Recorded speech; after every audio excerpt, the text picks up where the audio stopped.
নমস্কার বন্ধুরা, Monas kitchen and স্টোরিতে আপনাদের সকলকে জানাই স্বাগত। আমার আজকের রেসিপি আম দই।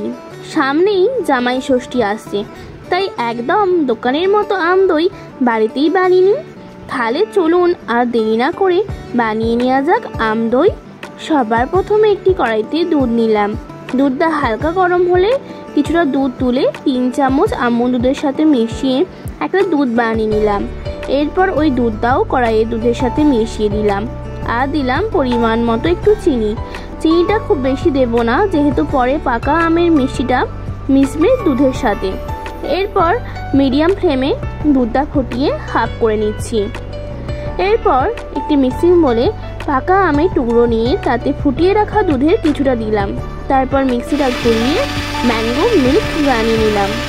এইবার ওই ম্যাঙ্গো মিল্কটা একটি পাত্রে নিয়ে তাতে আগে থেকে ফুটিয়ে রাখা দুধের বাকিটাও দিয়ে দিলাম। দিয়ে খুব ভালো করে সব দুধটাকে মিশিয়ে নিলাম।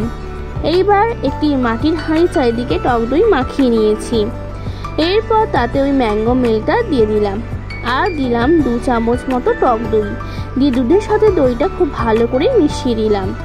এইবার একটি এয়ারটাইট কন্টেনারের মধ্যে দইয়ের হাঁড়িটা ভরে ঢাকা দিয়ে রাখলাম প্রায় 18 ঘন্টা।